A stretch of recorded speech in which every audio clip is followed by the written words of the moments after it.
Hey everyone, and welcome back. We're going to be tackling a really complex and sensitive topic today. Oh, yeah. It's the distinctions between neo-Nazism and historical National Socialism. Yeah. Um, Okay. you sent over this fascinating article that kind of breaks it all down and explores, the differences between those groups that emerged after World War II, often calling themselves neo-Nazis, right? Right. And then, like, the historical National Socialism of Hitler's Nazi Party. Yeah. What's really cool about this is the author's perspective. Mm-hmm. They've actually studied all kinds of political philosophies, even finding, some aspects of National Socialism worth considering. Uh-huh. Of course, recognize the deep flaws. But we're going to unpack some heavy stuff today. We're talking about, like, a surprising connection to Charles Manson, a potential what-if scenario with a U.S. presidential candidate, and then, get this, we're going to look at how, like, hate-driven ideology compares to one based on misplaced love. Oh, wow. Yeah, the author's background definitely adds a unique layer to this analysis. By engaging with, a bunch of different ideologies, I think they're able to offer a more nuanced view of these complex and often disturbing movements. For sure. So, to kick things off, let's try to define National Socialism as it existed under Hitler. Okay. The article breaks down his core beliefs and highlights that focus he had on racial purity. Right. He saw the Aryan race as, superior, Mm-hmm. and viewed Jewish people as this inherent threat to that purity. Mm. He promoted the idea that they were also inherently anti-nationalist Mm-hmm. and linked to communist movements. Yeah. Hitler also, obviously, believed in German dominance and had those expansionist goals for the country. It's really easy to just look back and label Nazism as pure evil. And, well, that's not wrong. Right. The article really challenges you to think about how this ideology got so much widespread support, right? Yeah. Like, how did this happen? And it argues that attributing it solely to propaganda and terror, that kind of ignores the genuine appeal that it had for a lot of Germans at the time. That's such a good point. And the article even compares this to modern democracies, Yeah. suggesting that citizens today can support a political system even while disagreeing with, specific policies or leaders. Exactly. It's a good reminder that people's motivations are really complex and political allegiances aren't always so black and white. Okay, so let's move on to neo-Nazism. Yeah. The article makes a clear argument here. Neo-Nazism, as it exists today, is way more muddled Uh-huh. and ill-defined compared to that historical National Socialism of Hitler's era. Yeah, and this lack of a really cohesive ideology is a key distinction. The article is very critical of American neo-Nazis. Okay. It states that they lack a clear identity and often embrace violence and those revolutionary tactics. Interesting. This is in stark contrast to Hitler, who, after the failed beer hall putsch, shifted towards working within the existing political system, right? He actually saw way more success with that approach. So you're saying that a violent revolutionary movement actually contradicts a genuine right-wing ideology. Exactly. Think about it. The core tenets of traditional right-wing ideologies, right? Stability, order, tradition. Right. These values don't really align with radical upheaval and violent revolution. That makes sense. So Yeah. the article is saying that American neo-Nazis are driven more by hate than any, unifying ideology. Yeah, that's the argument. And it's Yeah. a really crucial distinction to make. The article digs deep into, the motivations behind these movements. It suggests that while Hitler was initially driven by what they call misplaced love for his people, right? Yeah. Modern neo-Nazis seem to operate mainly from a place of hatred. This misplaced love concept is really intriguing, but it's also pretty disturbing. Mm-hmm. How does the article explain that? Like, how can love, even if it's misplaced, lead to such horrific outcomes?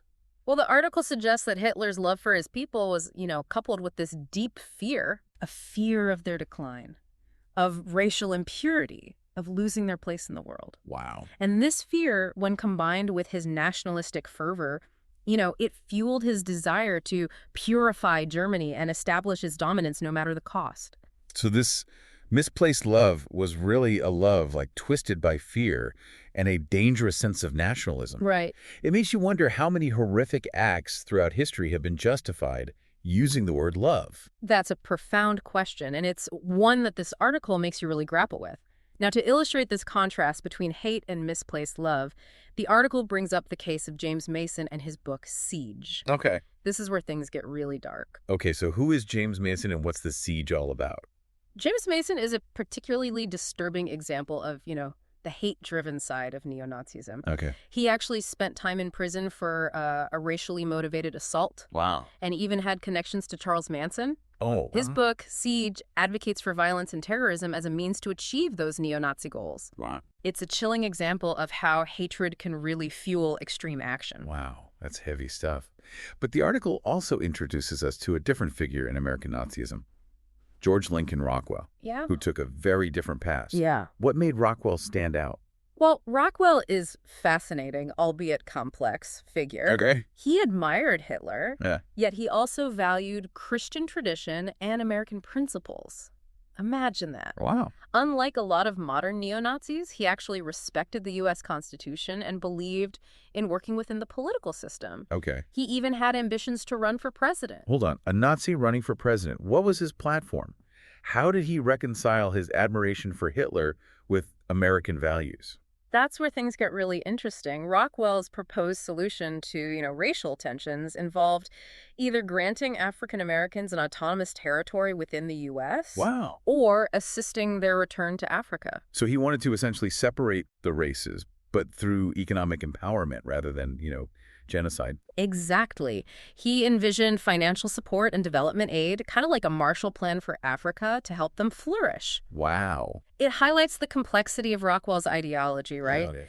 He saw himself as a successor to Hitler, Right. yet he also embraced certain American values. Right. It makes you wonder, would his approach have been more successful than the hate-fueled tactics of modern neo-Nazis? That's a question the article poses, isn't it? Would he have gained wider acceptance if he'd lived longer and maybe distanced himself from that Nazi label? It's a fascinating what-if scenario. Rockwell's assassination really cut short, a potential evolution of far-right ideology in America. Yeah. Whether that evolution would have been for better or worse, we'll never know. But it's a sobering thought, isn't it? It really is. It makes you think about the different paths these ideologies could have taken and where they might be headed now. And that brings us to a crucial point. If we step back and consider everything we've discussed so far, a very important question emerges. Could there ever be a version of far-right ideology that, gains mainstream appeal without resorting to hate and violence? That's a big question, and honestly a little scary to think about. It is a thought-provoking question, for sure. Rockwell's case, while complex and problematic, at least attempted to address racial tensions through economic means rather than just through hate and violence. Yeah. It makes you consider if there might be a path for far-right ideologies to evolve away from those, darker elements. Yeah. So you're saying it's possible to imagine a far-right ideology that prioritizes, things like national identity and traditional values, but without the hateful rhetoric and violent tactics we see so often today. It's a possibility, yeah, worth exploring.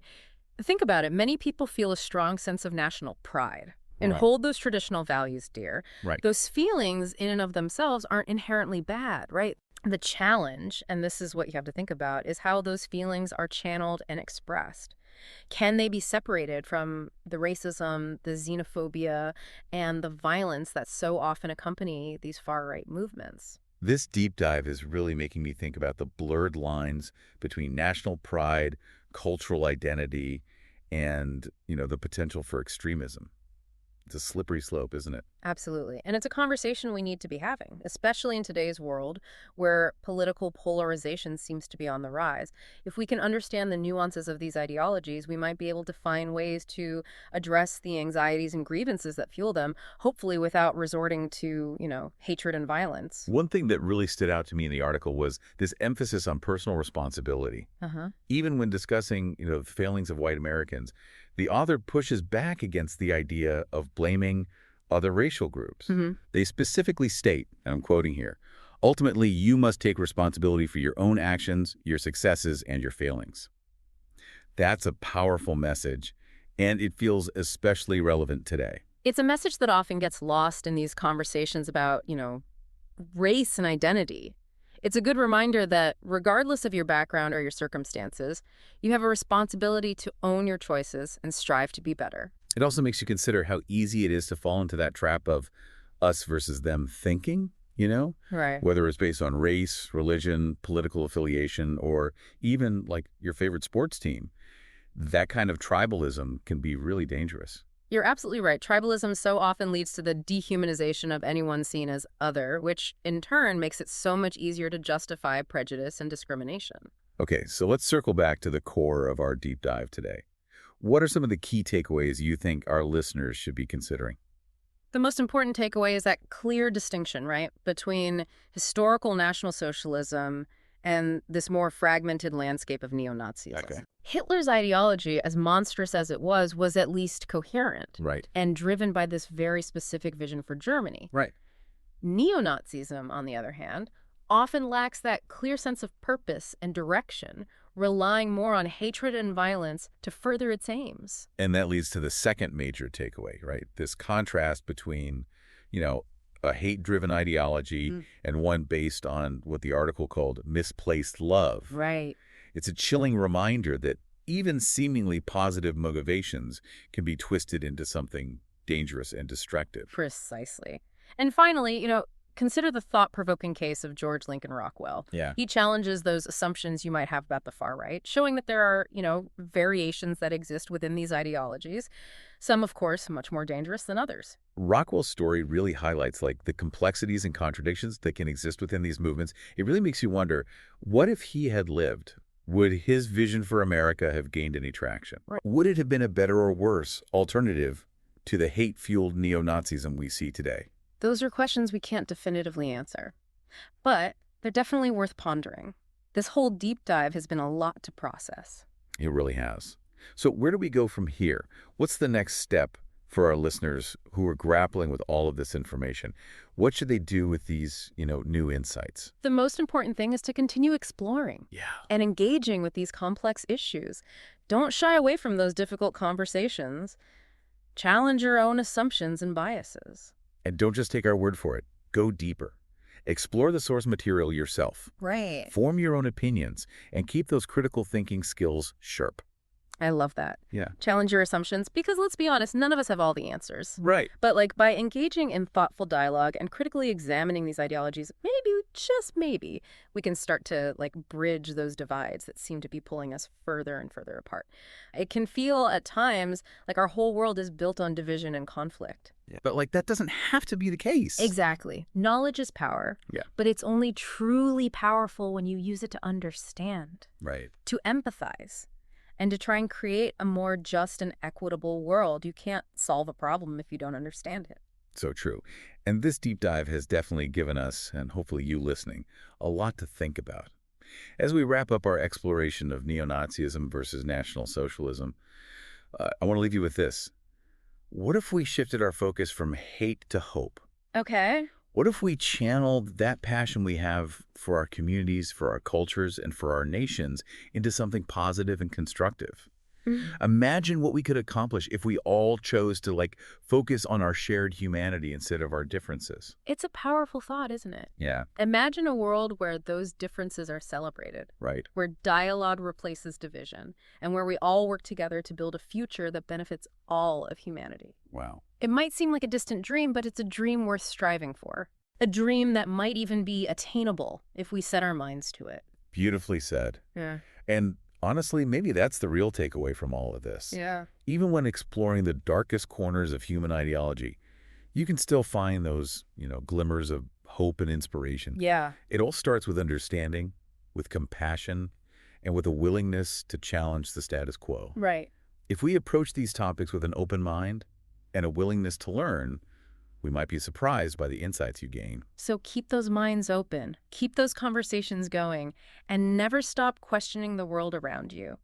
Complacency is the enemy of progress. That's it for today's deep dive. Well, that was a great discussion. Yeah, this is a heavy one. It really was. Thanks for joining us on this journey, and we'll catch you next time.